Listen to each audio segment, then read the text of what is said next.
My 47 male daughter Stacy, 15F, has one of the 2 rooms in my house with an ensuite bathroom. It's a largish room with a nice bay window, obviously very nice. I've recently become engaged to my girlfriend of 3 years, Alice, 33F, and her landlord has recently hiked her rent, so we're planning to have her move in with me. She has some kids. She has 2 daughters, 13F, 10F, and 2 sons, 11M, 9 meters. She is also pregnant, with our daughter due in about 5 months. I've made it absolutely clear to my daughter, as a condition of getting her approval on moving my girlfriend in, that she is allowed to keep her room, and she is also allowed to have a full lock on her door. For what it's worth, I also got my son's, 24 meters, blessing to give away his old room, although that's more of a moot point, as he lives with his own girlfriend now. My daughter plans to go to school locally, and I have told her in no uncertain terms that she's welcome to live at home for the rest of my life, and after that she can inherit the house. I bought the house with her mother and paid it off in large part with her mother's life insurance 10 years ago, so it only seems fair. She says she's alright as long as she has her room and her bathroom and she's allowed to put a lock on her door. She has a toaster oven and a mini fridge in there, so I guess she's pretty well set up.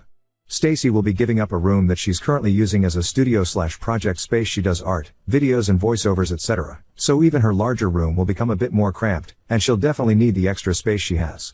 There will be a bedroom for Alice's girls, Stacy's old project room, and Alice's boys will be getting my son's old room. I'm going to be putting in a finished nursery/bedroom in the basement for our new daughter. Alice thinks that this is unfair. She thinks it was wrong of me to make the decision without her, and she also thinks that she should move her 2 daughters into Stacy's room, and that Stacy should have to move to the smaller room that they'll be getting. The 2 of them already share a smaller room than the one I'm moving them into as it is, so they are getting an upgrade regardless. Alice thinks that it's not fair for Stacy to have a bathroom all day herself and that there won't be enough bathrooms for everyone else. She also disapproves of Stacy being able to lock everyone out. There were other smaller things she didn't like that I agreed to with Stacy, like the fact that she is to be paid for any babysitting, or the fact that my older car, her mom's old car, is hers when she gets her driver's license.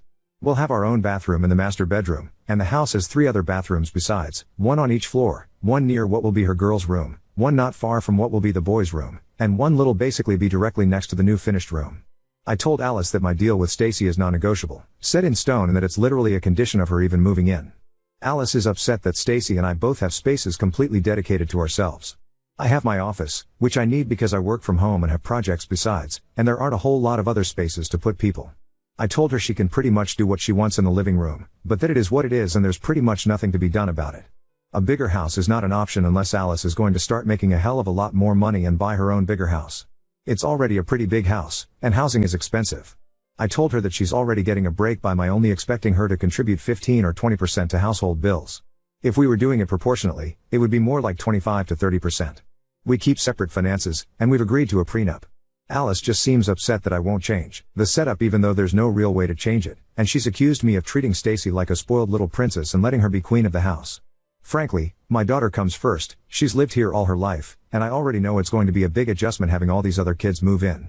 As much as I love Alice and as much as I want our relationship to work out, if it's a matter of choosing between the 2 of them, then my relationship with Alice is a sacrifice I'm willing to make.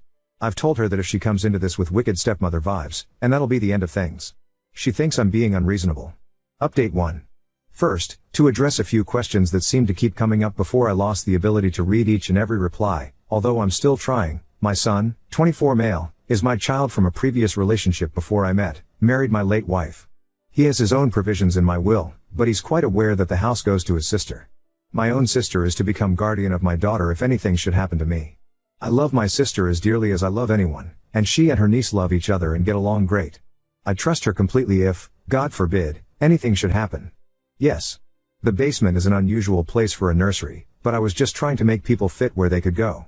The move was supposed to be happening within a month, and Alice's older kids needed rooms now. Meanwhile, the baby isn't going to be born for about 5 months, so she could go into the room that isn't made yet. I honestly figured we could keep a crib in our room for a bit, and after that it's no big deal for a kid to have her room in a finished basement. Also honestly, I didn't want to move my office. It's been where it is forever and I didn't want to move it. I can admit that. We've had the beginning/groundwork of a finished basement since forever, but there was never any reason to really put a move on it. It was a big change to go from having more room than we need with just me and Stacy rattling around in the house to suddenly scrambling for space and to not having enough. It was the obvious spot where an additional bedroom could go, but not a spot where a bedroom is now. Alice and I had talked about marriage and children more or less in the abstract on many occasions, and we both wanted to get married, at some point, if things continued to work out, and I wanted to have more children, although this pregnancy was quite unexpected. It was Alice's pregnancy combined with the rent hike on her place that accelerated the timetable on things. For what it's worth, the rent hike is real. I've seen the paperwork. And I have literally no reason to suspect the baby is not mine. But yes, the only reason why we got engaged so recently is because Alice got pregnant.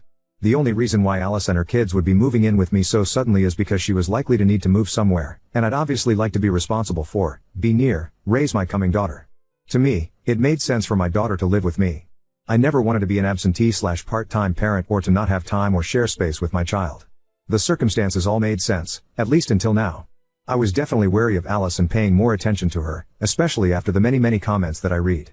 I came to Reddit to get a sanity check on whether or not I was being an asshole about my conditions with Stacy, not to try to actually make any kind of major life or relationship changes. But I didn't want to turn a blind eye either. It was Friday, and Stacy texted me, asking for her allowance. I was with Alice at the time, and I went ahead and let the subject come up. I give Stacy $100 a week. Alice thinks that this is crazy and excessive. She thinks it's improper, and she's brought it up as an example of how she thinks I'm raising Stacy like a spoiled princess. She said as much again when I told her I was sending Stacy her allowance, but this time Alice also asked if her kids would get the same allowance after we get married. I told her that someday our new daughter would probably get an allowance just like Stacy does, but that there was no way I had any plans of shelling out an extra $400 a week for her other kids. Alice got upset. She said that Stacy wastes my money on shoes and makeup. She has previously criticized Stacy for wearing fancy sneakers, high heels, and makeup, and she said that I was showing favoritism and that is a form of abuse. She complained about me letting Stacy buy things with my credit card and store my credit card on her phone when I don't even let Alice do that. She said that whatever money was going to go to the kids should be split evenly amongst them. When I shrugged and told her that that wasn't going to happen and that I wasn't going to cut Stacy's allowance, she snapped at me and said that a man living alone with his daughter and doting on her like I do is creepy and incestuous, and she said you've just replaced your dead wife with your daughter, and you need to stop. That was it. Sure. I've ignored a lot of red flags up till now, but that was it. She started trying to tell me about how it's unhealthy for me to be so close with Stacy and how she didn't want her kids to be neglected, and how she wanted to be treated as an equal if we were getting married, but I interrupted her and I told her that I don't think we should be getting married. I told her that I don't want her moving in and that we were going to need to work something else out. To be perfectly honest, my sister, my brother, and some of my friends have expressed some of the same misgivings about Alice that I've read, although they were generally a lot more gentle about it. I was in love with her. In fact, I'm still in love with her, and I wasn't seeing things clearly. I told her that I would always and definitely make sure that our D had a roof over her head, but that she was going to have to work something out for herself and her kids on her own. Obviously, we had a huge fight. She screamed at me. She called me a heartless bastard. She blamed Stacy for trying to sabotage our relationship. She guilt-tripped me about her cost of living and how I'm in an empty house all by myself. She also guilt-tripped me about the stress on the baby, and I actually do feel bad and worry about that. She eventually broke down crying and told me to leave. In the past 10 years, this was the first relationship with a woman I've had that became serious. I love her, and this hurts. It hurts a hell of a lot. I told Stacy that she didn't have to bother moving her stuff out of the other room, that Alice wasn't coming, and we hugged. She asked if this was her fault, and I told her no. I told her I honestly feel like marrying Alice would have been a mistake even if the two of them could have been best buddies. I always wanted to have a few more kids, and I've missed having a wife, but things don't always happen the way we want. So I'm pretty sure my relationship with Alice is effectively over, even if we're going to be raising a child together for the foreseeable future. My new daughter can have my son's old room whenever we work out whatever custody agreement we end up working out. I'm not sorry to be having another kid, even if I really wish the circumstances could be better. The red flags were always there. I guess it's better that I notice them now instead of even later. Now on to second story. Caught my in-laws using their MLM patch on my sick daughter, and now they're banned from seeing her, causing family drama. I 24 male and my wife 24F recently had our daughter in July. She is the best thing to ever happen to my wife and I, and we couldn't be more thrilled to have our little bundle of joy. She recently got sick while staying with her grandparents, my in-laws, while my wife and I took a trip for work. For context, my in-laws are really big into LifeWave/X39. It's some patch that supposedly helps regrow stem cells by reflecting light rays back into your body, allowing your body to produce more stem cells to fight off diseases and sickness. If you ask me, it sounds like a snake oil and my wife agrees, calling it a pyramid scheme. The only way to get said patches is by spending well over $1,000, and then you're tasked with selling the patches yourself. It's essentially some multi-level marketing product, where the more patches you sell, the more money you make. Falling right in line with my wife's comparison to a pyramid scheme, but MLMs are somehow legal. Now, I've tried doing research on X39, and the only comments I've seen praise said product are brand new accounts never used before or after, or their entire profile is dedicated to shilling out for LifeWave/X39. In my own research, they appear to just be overpriced stickers. They contain no medication, no special UV rays or anything of the sort. They're literally just an overpriced sticker with an air bubble. But my wife and I have made it very clear that we wanted no part in X39, nor did we want our daughter to have it. Even if it's fake, we wanted no part in it, and on the off chance it did something, I didn't want our daughter to be used as their lab rat or guinea pig. Now, before we left our daughter with my in-laws, we provided them with some infant medication, just in case she got sick. Can never be too safe, you know? Well, we returned home from the work trip early because our daughter wasn't getting any better, so we picked her up and went home. We were going to give her a bath, and in the process of taking her jacket off, we found an X39 patch on her arm.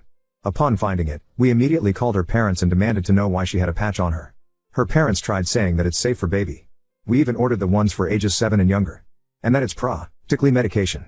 Their words, which still didn't answer our question. So my wife checked the go bag, and the Motrin we gave them was, while it was used, not used very much at all. Her parents tried claiming that someone else in their group or whatever gave it to their son and they got better in a week. Point is, we didn't buy it nor did we care. We've made it abundantly clear that we wanted nothing to do with X39 and we didn't want our daughter to be a part of it. They failed to listen. My wife was on the phone with them for over an hour, and while I don't know the exact length the conversation went to, I know it at least ended with her screaming, "Going to see my fucking daughter again, and if you attempt to come to my house we will call the police," before hanging up. That was 3 days ago now, and we've had several missed calls from family members, her parents, her siblings and even family friends all saying that we overreacted, and they were just trying to help. Maybe we overreacted, but we wanted nothing to do with that, and despite making it clear, they went against our wishes and did it anyways. And instead of giving my daughter actual medication, they tried to give her some placebo patch. Her parents tried claiming that we're stopping them from seeing their only grandchild over something so small. But we didn't want to hear it. Ida? Update 1. There's been some development on that end, and while I'm confident things will likely end here, I wanted to give a quick update for those who may have been curious. I'm writing this on the toilet at work, so don't mind the rushiness of it all. After my wife essentially cut tied with them and we all received a million phone calls and text messages from family and friends, things quieted down for about a week or two. We started having my sister watch our daughter instead, when we had to work. We haven't had another out-of-trip town since the initial post, however. Through those couple of weeks we ever really heard anything beyond a couple of supposed shit-talking posts on Facebook bitching about us, but I can't seem to find the posts. We thought things were, hopefully, going to end there, but boy were we wrong. And this is quite the jump from the last post. My wife and I were visited by CPS about 2 weeks ago or so, after they received concerning calls about supposed child abuse and negligence within the household. Of course, nothing like that happened and the caseworker was very quick to see that. We had asked who reported her, and while she couldn't say, we had a suspicion it was from her parents.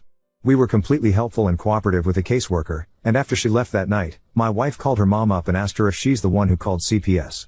Surprisingly, her mother took full accountability, but, not so surprisingly, tried to spin it around in her favor, claiming that she did it for our own good because our daughter was sick and she wasn't getting any better when she was there, so clearly we were doing something awful as parents. Kids get sick, it happens. But they're also extreme anti-vaxxers. Not just COVID, I mean everything. From even as something as trivial as the flu shot. Yet, they're willing to shill out thousands of dollars for some supposed stem cell regeneration sticker. The fucking hypocrisy and irony in their bullshit is unmatched. My wife didn't really know how to react to that, so she basically told her mom to go fuck herself, and she wants nothing to do with her again. I know I saw a few comments on the last post saying maybe we shouldn't have cut them out entirely, but now I'm starting to question why we didn't cut them out years ago, before our daughter was even a thought in our heads. About a week after the first audit, my mother-in-law showed up to our house on my day off while my wife was at work, and essentially demanded to see our daughter, forcing her way into our home by pushing past my arm.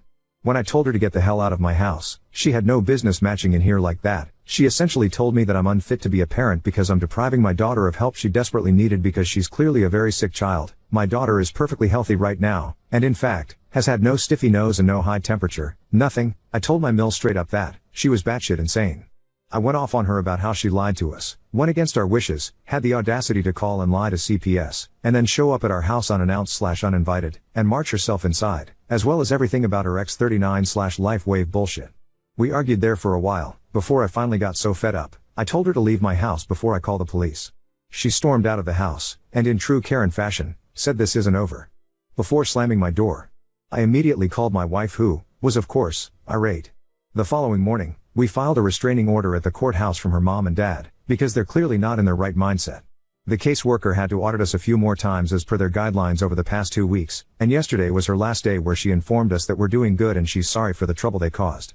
We kept her up to speed on the LifeWave shit, the showing up unannounced and the restraining order, and though she couldn't really take a side, she seemed apologetic. But my wife and I are pretty livid. We started looking at houses in another state to get as far away from her in-laws as possible. Our company has offices out there, so it's entirely possible we could just be transferred, so we're crossing our fingers that all goes well. The restraining order gets filed soon enough. Update 2. Things aren't going to be as juicy in this post as the last two, but some new things have happened, so I'll just jump right in. After my in-laws called CPSO and us for no discernible reasons other than we forbid them from seeing our daughter, things mostly quieted down. Some of you suggested that we should do more than just get a restraining order, so we bought some security cameras and had them installed all around our property, and our neighbors, who are pretty good friends of ours, was in the loop for the most part, and any time we had to go somewhere, not only did we have video cameras recording every time someone entered our driveway displayed directly on our phones, our neighbors kept us updated too. She stopped coming around for the first few months since she called CPS on us, but just the month before last, as we were preparing to move, my in-laws somehow got word we planned on moving states and attempted to block our driveway as her dad tried blocking the front door. Not sure what their plan was there because we have a back door and an extra side door leading from the kitchen, but I digress. Her mom blocked the driveway, stopping our U-Haul or car from leaving the property, and wouldn't budge, even after we told them we would call the police. They told us they'd move if we told them where we were moving to, but my wife told them that wasn't happening and they had 10 minutes to leave or we'd be calling the police. My neighbor came over during the commotion, but my in-laws still wouldn't budge. My daughter is crying during all of this as my wife is trying to console her, as my neighbor and I are attempting to remove my father-in-law from the doorway, but he wouldn't move. Eventually my wife called the police, and I'm guessing another neighbor called them as well because they responded within mere minutes. My in-laws kept screaming that we were taking their rightful grandchild away and that we'd all be damned to burn in hell for this, but honestly that just made me laugh. The police kept asking them to leave, but they wouldn't.